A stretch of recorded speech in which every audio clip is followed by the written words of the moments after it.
এই তোমরা কেমন আছো? লেখাপড়া করছো তো? লেখাপড়া করতেই হবে। নকল, প্রস্তাব, জালিয়াতি কোনো কিছুই আর চলবে না। আমার জীবনে সুযোগ হয়েছিল শহীদ প্রেসিডেন্ট রাষ্ট্রপতি জিয়াউর রহমানের সময় তার সান্নিধ্যে ছাত্র রাজনীতি করার, শেখার সৌভাগ্য হয়েছিল। বেগম খালেদা জিয়ার গাইডলাইন নিয়ে ওনার সময়ে এই শিক্ষা মন্ত্রণালয়ের প্রতিমন্ত্রী কাজ করার আমি আজ কৃতজ্ঞ ও সৌভাগ্যবান।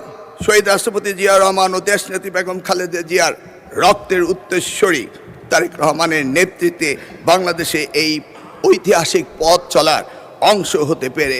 মাননীয় স্পিকার, মিস্টার স্পিকার, আজ আমি লম্বা বক্তৃতা দিতে দাঁড়াইনি, কারণ বাংলাদেশের ইতিহাসে অতীতের যে কোনো সংসদের চেয়ে এই সংসদ একটি ইউনিক এবং একটি এক্সক্লুসিভ।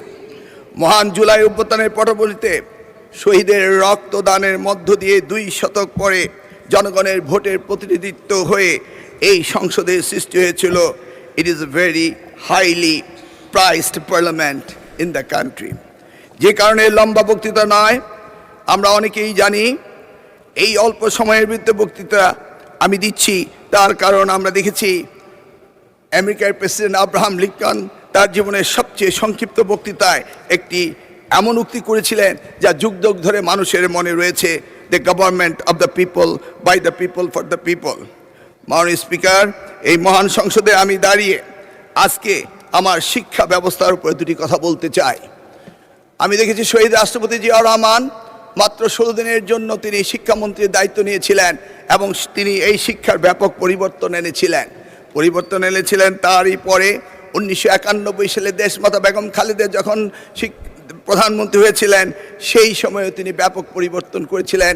নারী শিক্ষার বিপ্লব এনেছিলেন, শিক্ষকদের জন্য অবসর ভাতা এবং কল্যাণ ট্রাস্ট হতে শুরু করে সকল সুযোগের ব্যবস্থা করে দিয়েছিলেন। মাননীয় স্পিকার, আজকের এই প্রেক্ষাপটে আজকে আমাদের প্রধানমন্ত্রী তিনি নতুন ঘোষণা দিয়েছেন, 1 teacher 1 tab, free wifi, multimedia classroom হতে শুরু করে বিনামূল্যে স্কুলের ড্রেস এবং স্নাতক পর্যন্ত মেয়েদের উপবৃত্তির ব্যবস্থা, শিক্ষা খাতে মৌলিক বৈষম্য নিরসন এবং প্রাথমিক শিক্ষায় mid day meal, learning youth happiness হতে শুরু করে অসংখ্য, আমার এই স্বল্প সময়ে দেওয়া সম্ভব নয় বলে আমি আর বাড়াচ্ছি না। মাননীয় স্পিকার, তিনি মাধ্যমিক স্তরেও এই ধরনের অনেক সুযোগ সৃষ্টি করেছেন, এমনকি তিনি টার্সিয়ারি লেভেলের এডুকেশনও অনেক সুযোগ সৃষ্টি করেছেন, যেটা করেছিল 1992 সালে প্রাইভেট ইউনিভার্সিটি অ্যাক্ট করে বেগম খালেদা জিয়া এবং ন্যাশনাল ইউনিভার্সিটি অ্যাক্ট করে এই দেশে বেসরকারি খাতে শিক্ষার ব্যাপক পরিবর্তন এনেছিলেন মাননীয় প্রধানমন্ত্রী। মাননীয় স্পিকার, আমরা জানি 2008 সালে মার্কিন প্রেসিডেন্ট বারাক ওবামা তিনি বলেছিলেন, yes we can do justice and equality, we can have the opportunity and prosperity, we can have heal the nation, yes, we can repair the world. ঠিক যেমনিভাবে আজকের প্রধানমন্ত্রী 25শে ডিসেম্বর যখন বাংলাদেশের মাটিতে এসেছিলেন, তখন তিনি বলেছিলেন, yes, we have a plan, yes, we have a plan. আমরা কিভাবে অর্থনৈতিক দুর্দশা থেকে কাটিয়ে উঠতে পারি, নতুন কর্মসংস্থান তৈরি করতে পারি এবং মানুষের জীবন কিভাবে উন্নত করতে পারি, সেই কথাগুলি তিনি বলেছিলেন, yes we have a plan. আমরা আমাদের ভাঙা বিশ্বাসকে আবারও জোড়া লাগাতে পারি, মানুষের আস্থা ফিরিয়ে আনতে পারি। তিনি বলেছিলেন, yes we have a plan.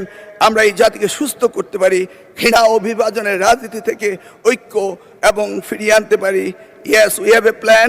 আমরা শুধু একটি দেশ নয়, পুরো পৃথিবীর জন্য পরিবর্তন আনতে পারি। Yes we have a plan. তার জন্য পুরনো বস্ত্রপ্রথা রাজনীতি থেকে বেরিয়ে আসতে হবে, ক্ষমতায় থেকে টেনে ফেলার রাজনীতি বাদ দিতে হবে, সমৃদ্ধ বাংলাদেশের পথে ঐক্যবদ্ধভাবে এগিয়ে নিতে হবে। মিস্টার স্পিকার, আমি সংক্ষেপে একটা কথা বলতে চাই। আজকের দিনে কিছু কিছু পাপের কথা উঠলেই কোথাও কোথাও বিশেষ প্রতিক্রিয়া দেখা দেয়। আমরা দেখেছি কারো কারো শরীরে জ্বালা ধরে, কিন্তু কেউ কেউ শুনতে না চাইলেও আমরা কি পাপের কথা ভুলে যাব? চাইলে কি সব ভুলে যায়?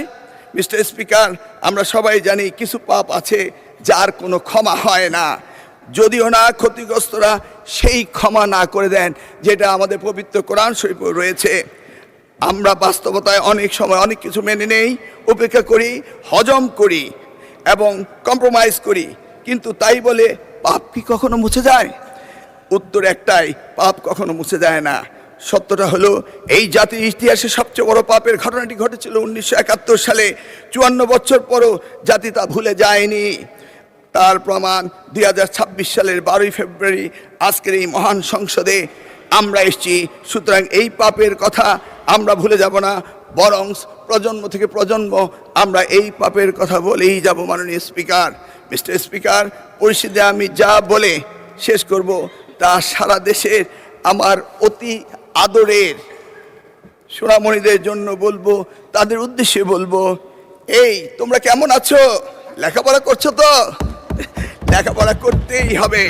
নকল, প্রশ্নফাঁস, জালিয়াতি কোনো কিছুই আর চলবে না। মিস্টার স্পিকার, আপনাকে ধন্যবাদ, আমি সময়ের মধ্যে শেষ করতে পেরেছি।